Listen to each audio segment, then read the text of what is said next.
Көрүүчүлөр, түз эфирдеги маалымат жыйынды баштайбыз.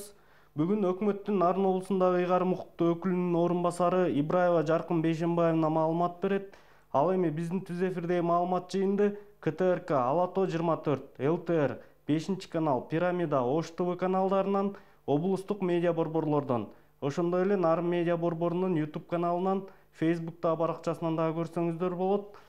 Эгер суроолоруңуздар болсо, экранда көрүнүп турган 0706 53 43 56 WhatsApp номерине жөнөтсөңүздөр болот.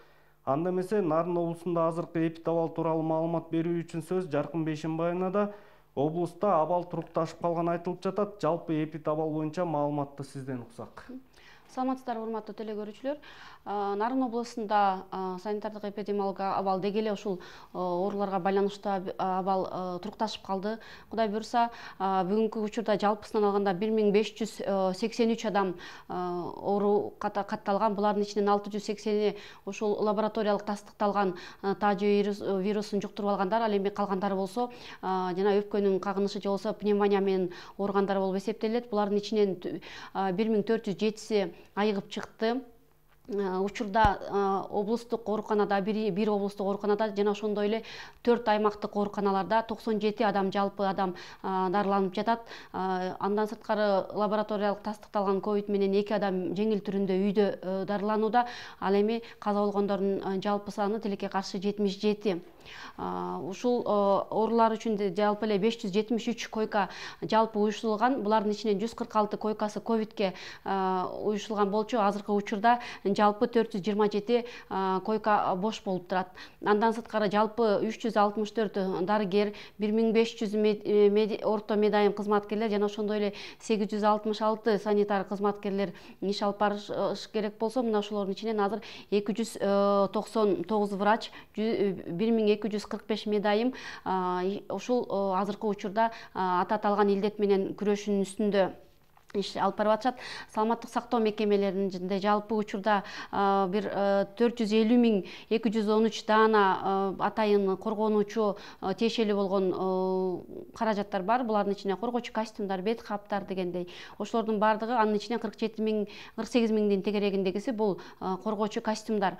Андан сырткары 18 эвал аппараты, 715 кислороддук концентрат бар. Мунун 142си бюджеттен келген, республикалык бюджеттен келген. Андан сырткары калгандары гуманитардык жардамдардан, жеке демөөрчүлөрдөн келгендер. Ушул демөөрчүлөрдүн арасында дагы атай мамлекеттик мекемелер дагы бар экенин айтып койгум келип атат. Тез жардам автоунаасы азыр 22 автоунаа оң абалында иш алып барып атышат. Андан сырткары мисалы ошол эле учурда бул тез жардам кызматына бизге да быйыл республикалык атайын саламаттык сактоо министрлиги тарабынан бир реанимобиль келген. Бул Нарын облустук бириктирилген ооруканасына. Андан сырткары өзүңүздөр билгендей, биздин облустта алгачкылардан болуп Нарын облустук бириктирилген ооруканасынын 5 бөлүмүнө бир жерден туташтырылган, борбордоштурулган кычкылтек берүү системасы 5 миллиондун тегерегинде республикалык бюджеттен берилди. Бул азыр 112 точкадан берилип, ошол бир эле учурда ошончо адамдарды камсыз кылат. Ошол эле учурда бул андан сырткары дагы баягы өздөрүнүн складтарында кору турат. Булардын запастары толукталып атат. Эгерде биз оорунун стабилдештирилип калуу боюнча маалыматты карап көрсөк, мисалы 1 август менен бүгүнкү күнү алсак, 1 августта 152 адам тастыкталган, лабораториялык тастыкталган ковид жана ошондой эле пневмония менен 152 адам ооруп стационарда жаткан болсо, бүгүнкү күндө жана белгилеп өткөндөй 83 адам азыр жатып атат да жалпы стационарда. Бул ковидти кошпогондо. Андан сырткары айтып кетчү нерсе, бизде үймө-үй кыдыруулар боюнча дагы маалымат бергим келип атат. Үймө-үй кыдыруу боюнча бул биздин ушул пандемия башталгандан кийин Нарын облусундагы 4 жолку масштабтуу бир үймө-үй кыдыруулар болду. Алардын ичинен мен бир кененирээк айтып берсем, ушул 38.000 тегерегинде кожолук кыдырылды. Же болбосо бул ошол 38.438 кожолуктун ичинде 160.826 адамды текшерүү эле жүргүздү. Анын ичинен 7884 адамга мына ушул күндүзгү стационарларга уюштурулган же болбосо ооруканаларга баруу боюнча атайын табылып, ал адамдар табылып, атайын медицина тармактарына жөнөтүлдү, саламаттык сактоо тармактарына. Мына ошолордун аркасы менен күндүзгү стационарлардын алгачкысы 2 районубузда 6-июлдан баштап иштеп башташкан. Ал жерде 154 имараттарда 1424-тün тегерегинде атайын койкалар, керебеттер уюштурулган болчу. Алардын жалпы кабыл алуусу бүгүнкү күндө 36 миңдин тегерегинде болду. Алардын ичинен атайын бөлүп айтып койгум келип атат. Жалпы 36 миңдин тегерегинде кайрылуу болсо, бир күндүн ичинде мүмкүн көчөк көкүм менен айтсак 291 кайрылуу болду. Анын ичинен пневмония менен 17 адам, бул жанагы снимогун алып келип көрсөтүп кайрылган адамдар 17 адамга түштү. Андан сырткары 10 миңдин тегерегинде ОРВИ менен кайрылгандар бар, бул жанагы рентген көрсөткөн эмес. Андан сырткары башка бир оорулар менен капельница алыш керек болгон, бул башка бир оорулар менен андай бир 11.302 адам кайрылды. Ошону айтып кетсем, азыркы учурда пневмония менен күндүзгү стационарларда 132 адам дарыланып атат. Жанагы кайрылган 36 миңдин тегерегиндеги адамдардын арасынан 4206-сы айыгып чыкты. Ал эми жалпы пневмония деп ошол жана рентгендик снимоктарды көтөрүп алып келип көрсөткөнү бул 4338 болчу. Ошонун ичинен 4206-сы айыгып, учурда 132-си дарылануусун күндүзгү стационарларда улантууда. Ошого байланыштуу биз баягы оору турукташып калгандыгына байланыштуу биз 496 койкаларды азырынча мындай даярдап эле, бирок жаап койдук да. Мисалы, Нарын шаарында эле 196 койка уюштурулган болсо, ошонун азыр 19 гана иш алып барып атат дагы. Ал эми түнкү стационарлардын баягы ар бир райондун борборунда ачылган түнкү стационарлардын кереги жок болгондугуна байланыштуу азыр көбүнчөсү ошол күндүзгү түнкү стационарлардагы кыскарылып, бирок эгерде бир толкуну болуп калса, экинчи, үчүнчү толкуну болуп калса, кайра чыгуу даяр туруу максатында турушат. Экинчи толкун болот деген мында божомолдор бар болуп атат. Облус ага даярбы? Облуста мына ушундай дагы маселелер болуп атат. Мен жана айтып өткөндөй эле бардык эле биздин обсервациябызга бөлүнгөн орундар, күндүзгү стационарларыбыз ошол эле деңгээлде иш алып барат, эгерде экинчи толкун болуп калса. Андан сырткары өзүңүздөр билгендей, атайын бир республикалык жетекчиликтин тапшырмасы менен атайын бизде 70 орунду инфекциялык бөлүм, оорукана курулуу башталды.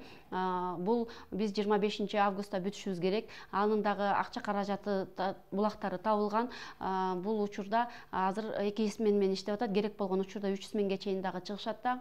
Бул 70 орунду, анын ичинен 20 оруну реанимация болот. Бул оорукана мына ушул айдын аягына чейин бүтүш керек деген маселе турат. Бул дагы мына ушул жанагы сиздер айтып өткөн облустуктун баягы экинчи толкунуна даяр болобу деген маселелер болуп атат. Андан сырткары да биздин дагы бир 2 райондук ооруканабыз мына ушул борборлоштурулган кычкылтек берүү боюнча да иш үстүндө иш жүргүзүп атышат. Андан сырткары биздин ошо жалпы республикалык облусубуздун деңгээлиндеги 48 үй бүлөлүк дарыгерлер тобу, 80 ФАПыбыздагы мына ушул адамдарды кабыл алуу боюнча даяр турушат. Андан сырткары биздин жанагы ар бир райондук ооруканаларга дагы кошумча госпиталь уюштуруу боюнча дагы тапшырмалар берилген болчу. Бул ошо 20 койкадан үйдө, бул жана госпиталь түрүндө эгер жатыш керек болуп калса, жана мен жогоруда айтылып өткөн койкалардан сырткары дагы жатыш керек болсо, 20дан үйдө койкалар ар бир райондун борборунда даяр болот. Андан сырткары биздин калкы саны көп болгон райондор, айыл аймактарыбыздагы ооруканаларды дагы ретке келтирүү боюнча маселе тапшырмалар берилген. Ошонун аркасында мисалы Кочкордо, Мантышта дейбизби, Чет Нур айыл өкмөтүндө өзүнүн ошол 7 айылды бириктирген Чет Нур айыл өкмөтүнүн өзүнүн эски больницасын иретке алып, аны жергиликтүү бюджеттен, өздөрү айыл өкмөтүнүн бюджетинен жана ошондой эле демөөрчүлөрдүн жардам менен аны иретке келтирип атышат. Мына ошондой эле Жаңы Талап айылында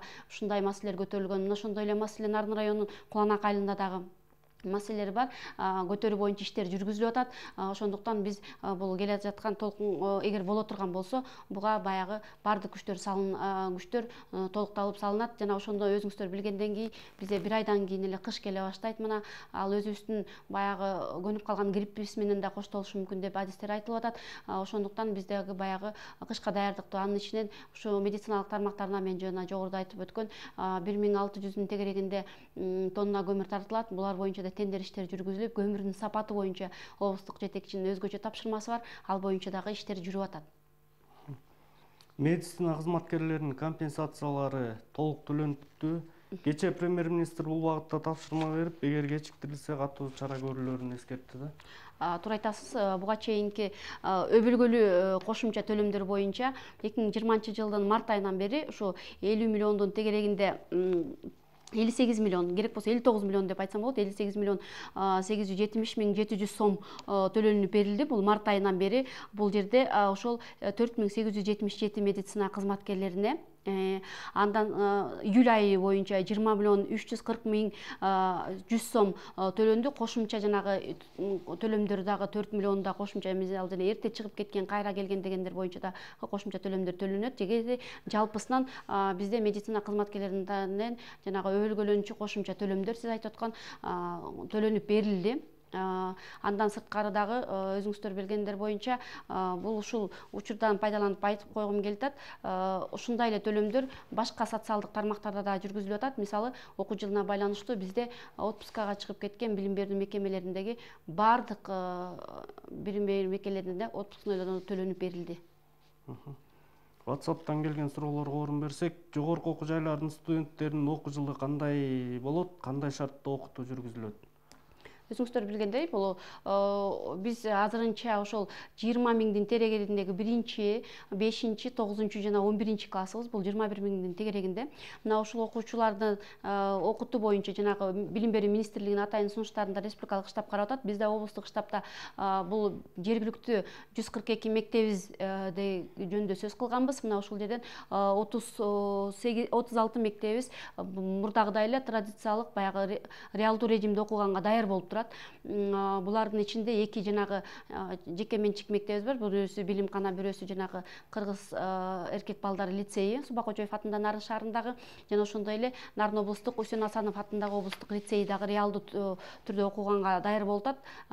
Эгерде бизде дагы эгер туура көрсө, ар бир жерде райондук администрация башчылары, шаардын мэри туура көрсө, жанагы балдардын саны аз болгон мектептерди бири-бирине жолуктурбай реалдуу түрдө окута алабыз. Бирок ошол эле учурда сиз айтып өткөндөй билим берүү биздин жети кесиптик лицейибизде, Нарын медициналык колледжибизде жана ошондой эле Нарын мамлекеттик университетинде дагы окутууларды жүргүзүү боюнча өздөрүнүн сунуштарын биринчи күндө биз жакынкы арада карайбыз. Алар дагы жанагы аз болгон, мисалы Нарын медициналык колледжи реалдуу түрдө окутууну сунуш кылып атат. Санитардык эпидемиологиялык акыбалыбызга карайбыз жана санитардык нормалардын сакталышын карайбыз.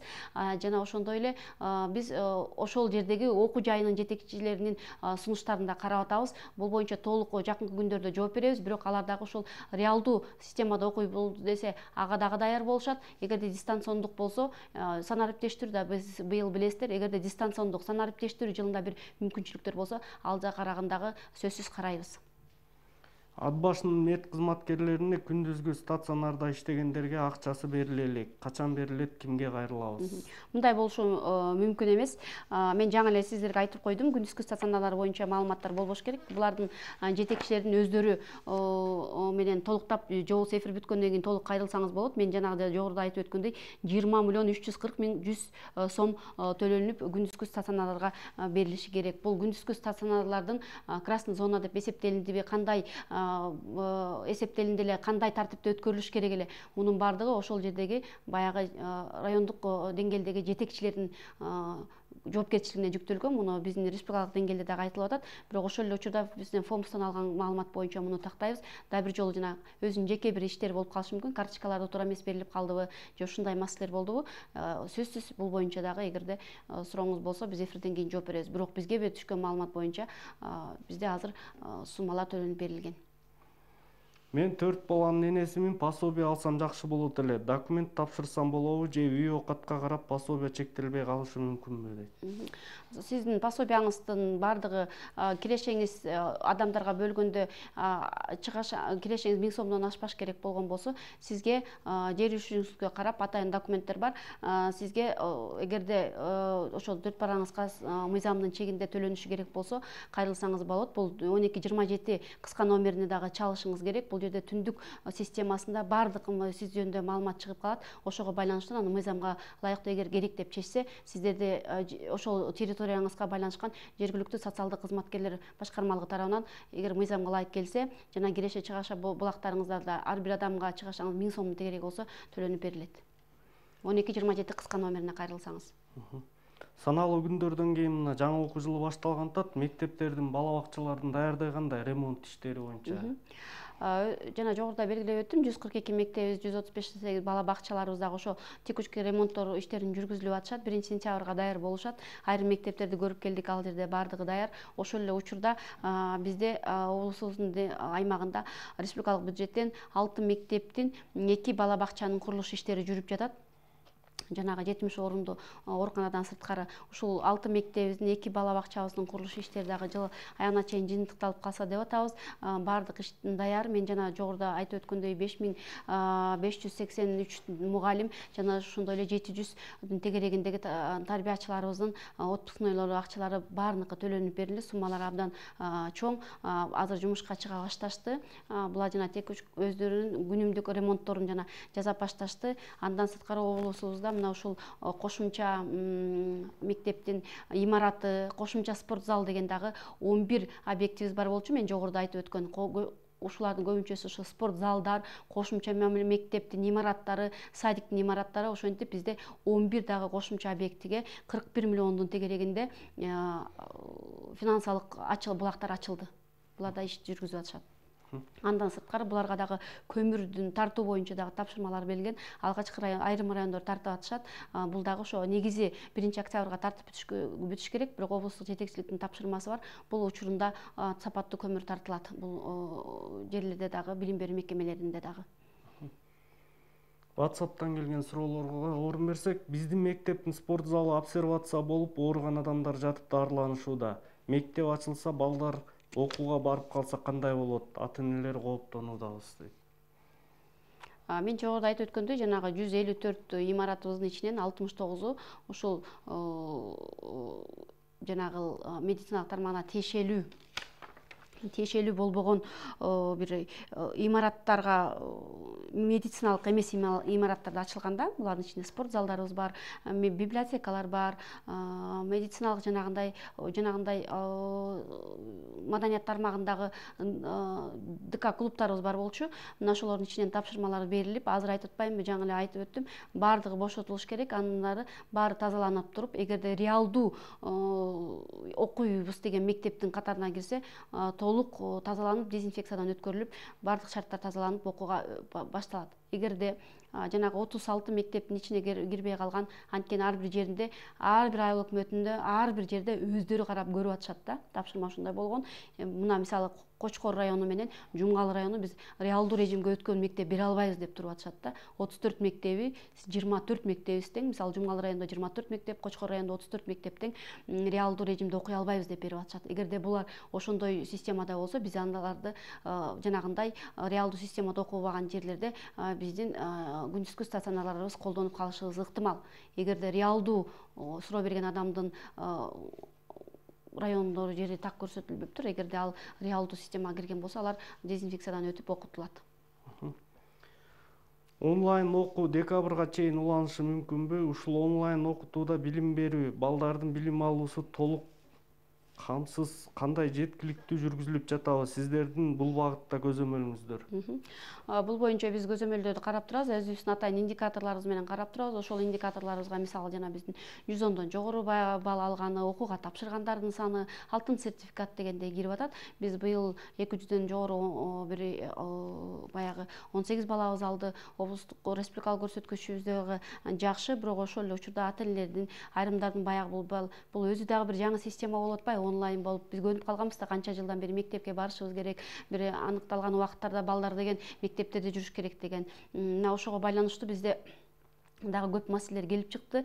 Биз өзүбүз сүйлөшкөндө адистерде айтат да, биринчи класс бул өзүнүн окуучусун ким экенин билиш үчүн, мектеп кандай болот экенин билиш үчүн, социализация болуп, коомго аралашуу болуп, көп балдарга аралашуу экенин билиш үчүн биринчи класстарды окутуусун көрүп атышат. Экинчиси бешинчи класс. Өзүңүздөр билесиздер, бешинчи класстагылар булар баягы бир мугалим менен окуй берип, бешинчи класска келгенде мүмкүн класстан класска көчүп окутушу мүмкүн айрым мектептерде. Андан сырткары ар бир предмет боюнча өзгөчө башкача мугалимдер келип окутат да. Мына ошолордун өзгөчөлүгүн карап бешинчи класс окуса деп атканбыз бир реалдуу түрдө.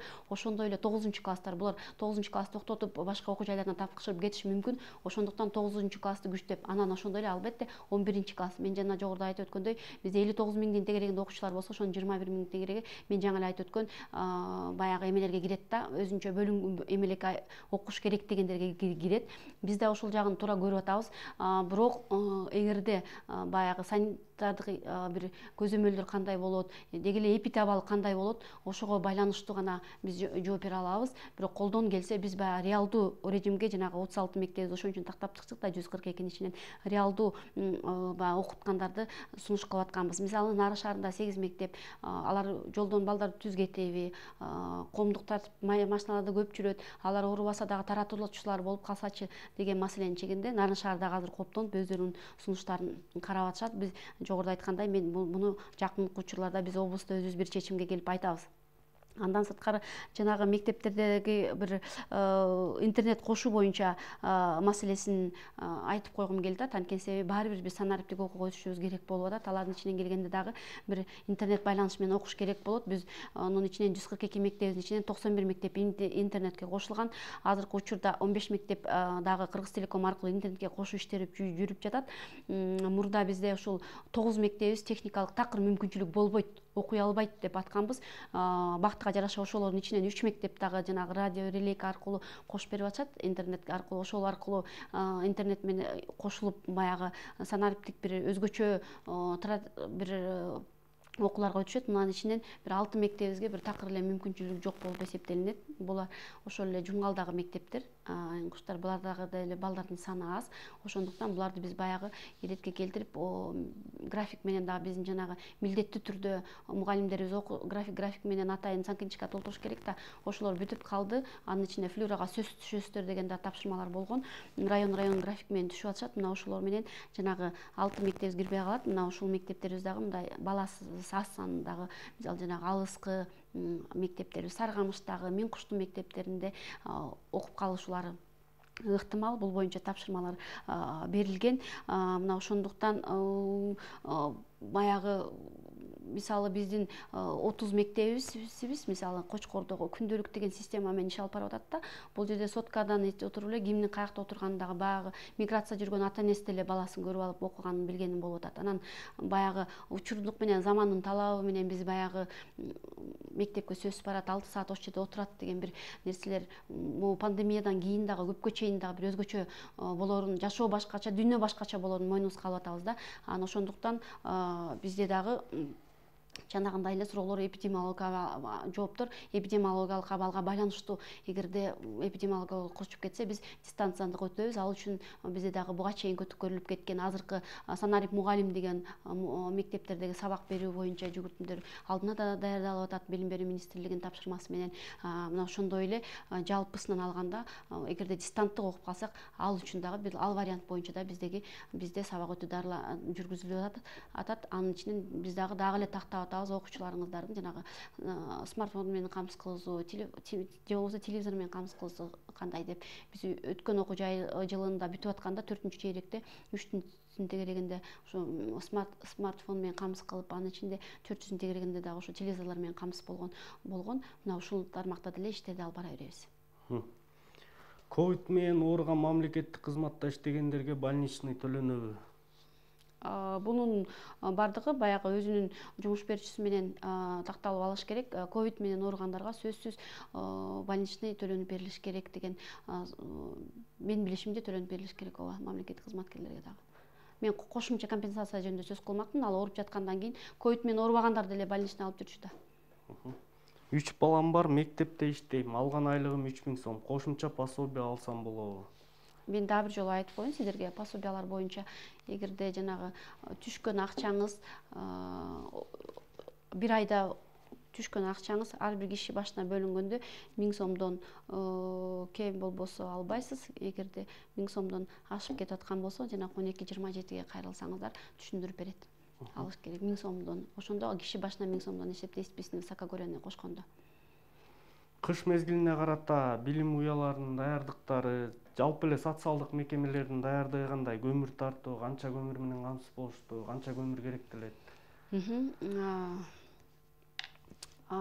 Биз жана жогоруда айтып өттүм, бул жерде бизде эгерде больницаларда саламаттык сактоо министрлигинин кышка даярдыгын карап отурсам, ар бирине 100 киловаттан кем эмес генератор алып берүү, бизге буга чейин генераторлор бар, бирок ошончо кошумча 100 киловаттан кем эмес генератор алып берүү боюнча республикага сунуш кылганбыз. Бул 8 генератор деп атабыз.